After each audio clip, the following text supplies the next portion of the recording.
Ay, magandang gabi mga friend. Short vlog lang ito. Oo. Sa aking hipag, Sana makarating sa iyo to. Ilang araw na lang, magkikita na naman kayo sa korte. Mahiya ka naman. Alam mo pa ba kung anong ibig sabihin ng salitang pamilya? Salitang pamilya o salitang kapatid. Yung katagang kapatid, Grace Chingsay. Beche Chingsay, makinig ka, saka rin. Ang pamilya, baka nakalimutan mo, paliliwanag ko sa iyo ang salitang pamilya at salitang kapatid. Ang pamilya, kung sino yung gipit, tutulungan mo yan. Kapatid mo yan eh. Anak. Yung ina, hindi natitiis ang anak. Kagaya namin. Diba? Pinamilya namin kayo. Balik nyo nga, kayo magkapatid, kayong Bechi kayo. Alam mo yan nung walang-wala kayo, diba? Pinabayaan ba kayo ng kapatid nyo? Ng asawa ko? Paulit-ulit ako. Dumating ako sa buhay nyo, wala kayo. At kinasal kami. Wala kayong kalalaman. Hindi nyo alam, wala. At nagsama kami, paulit-ulit ng aking asawa. Any piso, walang laman ng bulsa nito. Mahirap nga lang kayo eh. Diba? Dumating to the point na humiwalay kami. Di ba? Tumira kami sa bahay namin sa Maynila. Di ba? Grace Chingsay, makinig ka. Hindi pa huli ang lahat sa iyo. Umalis ka na rin sa demonyong pumasok. Kayong magkapatid. Sa demonyong pumasok sa inyong mga pag-iisip. Simba kayo ng simba. Bukas isimba ka na naman. Buti na ka. Anong dinadasal mo? Kayo?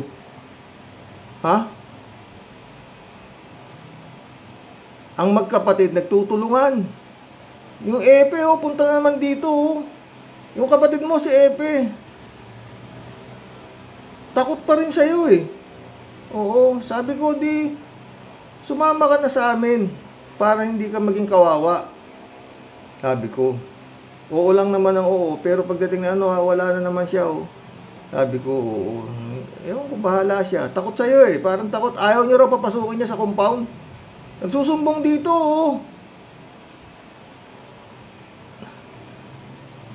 Kawawa. Oo. Pasada raw siya ng pasada ng tricycle. Magkano lang daw kinikita niya, kulang pa sa kanyang pamilya. Kako, ba't po? Sumama ka na, sabi ko kay Epe. Sumama ka na.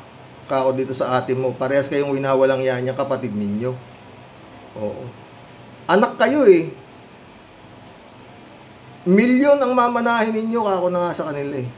Dahil nga yun, ang pinagpala mo, si Boy Chingsay. Tsaka, saan ka nakakita ng, ano yan?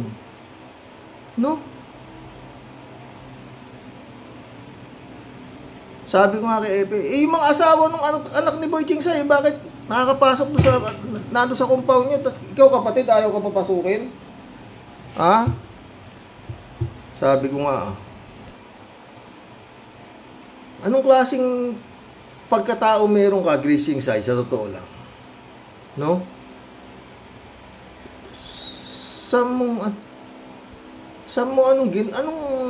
pumasok sa tuktok mo, Hindi kita maintindihan, totoo lang. Nag-aral ka naman, kayo, Bitche. Nag-aral kayo, di ba? Alam nyo, mali ang ginagawa nyo. Pero pinagpapatuloy nyo pa rin. Ginagamit ninyo yung korte sa kawalangyaan nyo. Oo. Anong paulit-ulit? Magbigay kayo ng isang kasalanan ng kapatid ninyo sa inyo. Para walang yain nyo. Makapagbigay lang kayo isa. Isa lang ha, di ba? O, inyo na lahat yan. Ako, ganun din. Magbigay kayo ng isang kasalanan ko sa inyo. Inyo na rin yan. Nabubuhay naman kami. Hindi nga lang marangya. Pero wala akong kasalanan sa inyo. Lalo ka na, bitchi. Paulit-ulit na naman ba? Ikaw lahat ang nakakaalam ng istorya ng buhay namin. Dahil nakasama mo nga itong ate mo nung pumunta ako ng ibang bansa, 2 taong kang tumira sa amin. Ni piso hindi ka gumasta. Libre ka lahat. Spoiled ka nga sa akin. Wala.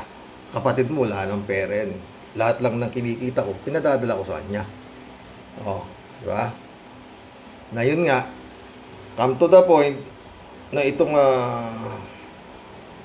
asawa ko, ginawa ninyong bangko. Kada wala kayong pera, pupunta yung tatay mo sa kanya, ay manghihiram para magluluwas pa ng Maynila. No? At yun nga, paulit-ulit. Nung ibinenta yan, bulok na lupa na tinitirikan ng bulok na bahay ninyo nung araw, yung asawa ko ang bumili. 3 buwan pa bago nyo nabayaran yung kalahati ng lupa. At yung pera na nahiram ninyo sa kanya, installment pa nung ibinalik. Mamang, sana makakarating sa'yo to. Pumunta ka rito para maintindihan mo kung anong, baka maliwanagan niya pag-iisip mo, mamang. Ang bait ko sa'yo Tinuring kitang magulang. Nirespeto kita. Pero wala akong magagawa dahil yan nga, nandiyan ka. Akala mo, pinakikita ka ng kabuti. Natural.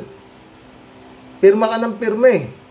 Anyway, darating tayo dyan. Grace Chingsay, tumigil ka na niyang kahayupan mo na yan. Kayong magkapatid, no? Magkakapatid kayo. At ayon sa batas, ang naiwan ng magulang ay paghahatian ng mga magkakapatid. Yun nga, anak sa labas may minamane. Eto, juniora to. Kamukhang nung nanay mo to.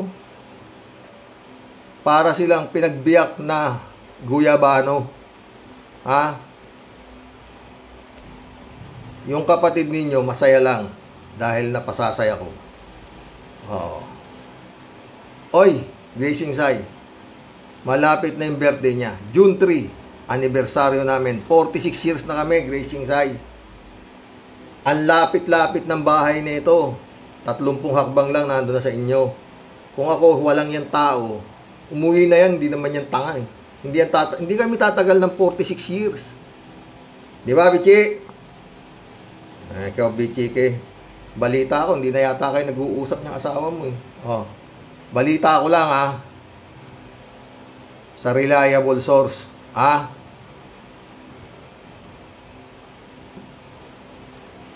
Anong problema yun? Dami yung kwarta.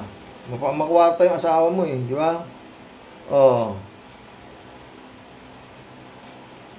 Grace Chingsay, ang kapatid. Pag nagigipit, tutulungan mo. Hindi naman kami lumapit ba kami sa'yo? Na wala kaming pambiling ganito, ganon? Wala. Kayo nga lumapit sa amin. Nung panahon walang-wala kayo di ba? Mamang, baka nakakalimutan mo. Kung paano kita anak ng pating kayo. Hindi kayo nahihiya Dumating ako sa buhay mo, yung kulungan ng baboy mo bulok na bulok di ba? Mamang, pinaayos ko, binago ko lahat. Missing ko, hindi kita hiningil. Dahil naawa ako sa'yo. Ngayon, mamang Ikaw naman, Grace Chingsay, walang kasalanan yung magulang mo. Wala akong alam na kasalanan yan eh. Si Mamang, matanda na yan. 80 mahigit na yata. Kaya mo sikmurain yan, papanaw sa mundo yan, binigyan mo pa ng kasalanan. Parang ipinatakwil mo yung anak niya sa kanya eh. Tanga-tanga mo. Kayong magkapatid kayo, parehas kayo syunga. Totoo.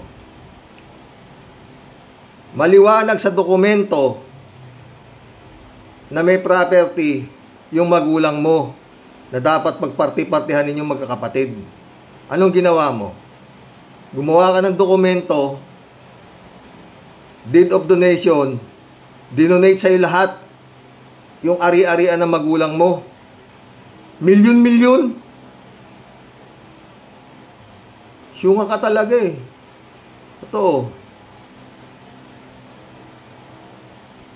Ayon sa batas, hindi po pwede yun. Pinakita ko na rito, di ba? Pati yung abogado, pati si Pau Chief, Persida Acosta, na yan ang batas. Kung anong naiwan ng magulang, maghahati-hati yung magkakapatid. Gumawa ka na sarili mong batas. Pinalipat mo lahat sa pangalan mo.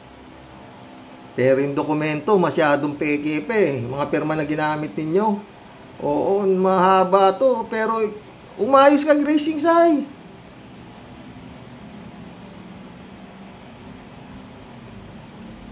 Umayos ka. Paulit-ulit ako. Ito nga lupa tinitirikan ng bahay ko. Hati kami magkapatid. Dadalawa lang kami. Di sana ginawa ko yung ginawa mo. O, dalawa lang kami. Pero hindi ko... Kapatid ko eh. Ikaw puta, sinuwapang mo lahat. Ha? Tapos ibibigay mo dun kay Boy Chingsay. Sabi mo kung sino ang deserving, yung dun mo bibigay. Deserving sa'yo yan, si Boy Chingsay. Pinakaungas yan eh. Oh, sa lahat ng kapatid mo, sa totoo lang, yan ang pinakaungas. Kung kailan tumanda, ayun, wala na sa mundo. Diba? Nang babae pa, binahayan pa, inanakan pa. Deserving sa'yo yan, Grace Chingsay. Tanga ka. Pag deserving yan. Ang bait ko sa'yo, Grace Chingsay, Okinawa, Japan, oh. Ikaw, Bichi. Ang bait ko sa inyo. Nasikmura nyo gawin yan sa kapatid nyo. Pinakamabait sa lahat ng magkakapatid, eto, oh. At talagang minahal nito yung mga magulang niya. Magmula nung walang-wala, ha? Kayo. Hindi uuwi, hindi luluwas ang papang. Nalalapit dito na hindi niya bibigyan. Ha? Come to the point nga, binenta ng rush sale. Yan lupang tinitirikan ng bulok na bahay ninyo nung araw, paulit-ulit. Si Bompin ang bumuno. Pati yung mga alas na pinadala ko sa kanya eh. Sinanla pa nga eh, para mabuo yung kabayaran ng lupa na yan. Na ibinigay ng Boy Chingsay after 3 months pa. Di nag-interest yung pera do sa ahensya. Sa pawn shop na pinagsalaan ng pera niya. Anong alas niya. Diba? Kung hindi sa kanya, baka ako sa kay pinulot eh. Niremedyo niya eh. Ang nagremedyo yung kapatid nyo. Paulit-ulit ako. Nung nag-uumpisa kayong namimili, pagdating ko sa bahay, gabi, sana yung sasakyan, yung elf ka ko, niram nila. Pinanghahakot nyo ng mais nyo. Matagal din yun ah. Kasi nagmula lang kayo sa babae. Meron na kami, wala pa kayo eh. Di ba? Paulit-ulit ako. Sinuwerte kayo. Hindi naman, sa akin hindi masyado. Pero hindi ako dumapa eh. Kagaya na inaantay nyo siguro, no? Yung gagapang kami sa hirap, tapos bibigyan nyo sila gago ka rin eh, no? Sa totoo lang, kayo, magkapatid kayo. Ha? iba pag mahal. May Diyos. Gracing Sai. Napunta ako rito sa vlogging, dahil sa kanya. Dito niya ako i-guide eh. Kaya nga yun ang pasalamat ko sa iyo. Napunta ako rito at nagkaroon ako ng maraming kakilalang tao na may mga utak.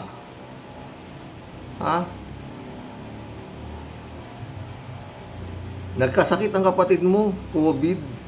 Ang tumulong sa akin, yung mga iba-ibang subscriber ko dito, hindi ko nababanggitin ng pangalan.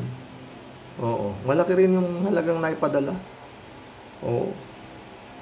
Hindi ako magkakamali, umabot ng mga 50K. Yung iba nagpapadala pa, sabi ko, wag na anak ako. Mga taga-ibang bansa, Gracing Sai. Hindi ako magyayabang, totoo to. Wag na anak ako. Nagkaroon ako ng mga anak-anakan dito, kapatid, mga ganyan dito, na nakatulong sa akin. Totoo. Hindi ko nababanggitin pangalan ninyo, alam niyo na kung sino kayo, no? Guided ako ng Panginoon. Ikaw naman, ginaid ka na nga ng Panginoon. Pupunta ka pa kay Satanas dahil sa pera. Napag-interesan mo yung pera para ibigay mo lang doon sa sinasabi mong deserving yung kapatid mong syunga.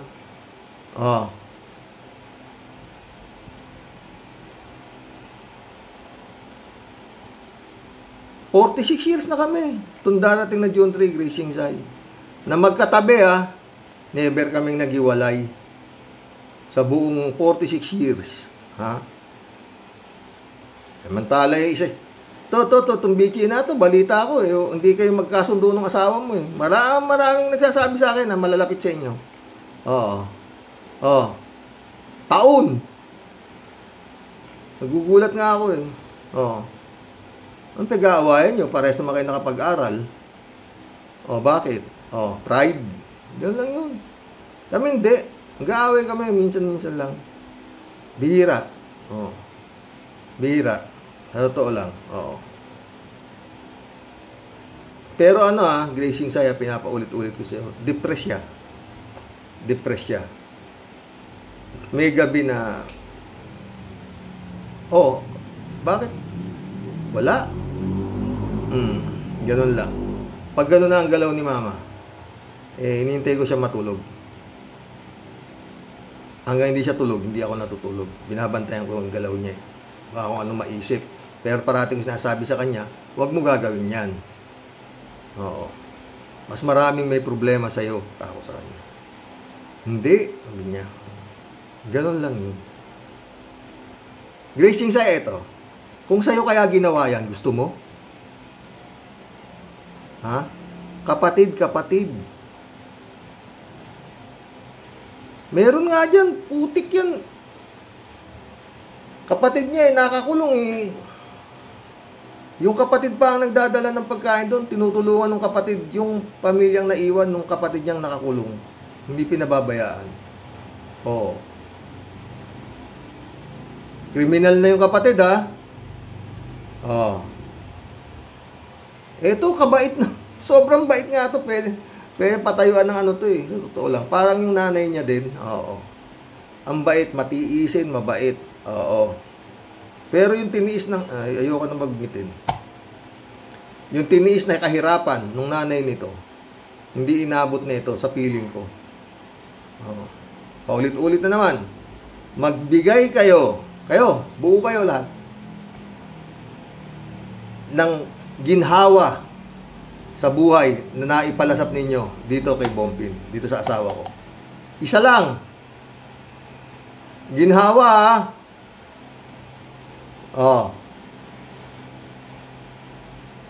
Nung dumating nung mag-asawa kami, wala siyang ginhawa. Nung maghiwalay kami, nung magsama kami, alam ko walang, ano nga giginhawa sa inyo? Wala naman kayo. Di ba? Sa akin na lang siya nagkaroon ng ginawa. At nung nagkaroon siya ng ginawa, sinyer niya naman sa inyo nung nasa ibang bansa ako, hindi niya kayo pinabayaan. So sana makarating sa iyo to, no? Shout out ulit.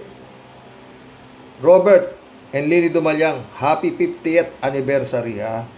Wedding anniversary. O, kami, 4 na taon na lang. 50 years na rin kami, ha? Pasensya na, Mare, hindi ako nakapunta. Oo. Pero bukas, linggo, magkikita tayo. Kikwentuhan tayo, di ba? Hi, Gracing Sai. Kung naniniwala ka sa Diyos, kumawala ka na dyan sa demonyong na pumasok sa utak ninyong dalawang magkapatid ni Bichi. Ha? Alam ninyo sa sarili ninyo na isang katatangahan yung ginagawa nyo sa kapatid nyo. Ha? Palibhasa, safe na kayo, di ba?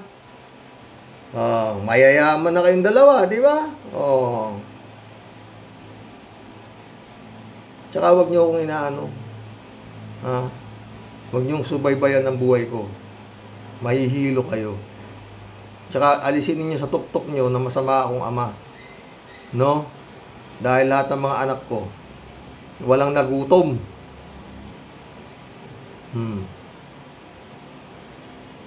Dito balik tayo rito. Sabi nyo, hindi nagtapos, ganun. Ayaw nila mag-aral eh. Matigas ang ulo nila. Sinong magulang ang ayaw magpaaral ng anak? Ha, Gracing Sai? Kayong pamilya kayo. Sukdo lang mangutang yung magulang kung talagang nakikita na talagang nag-aaral. Bulakbul sila eh. Kaya ako. Tsaka hindi nila sinusunod ang gusto ko. Matigas ang ulo nila. Gusto nila sila masusunod. Hindi pwede mangyari yun. Gracing Sai.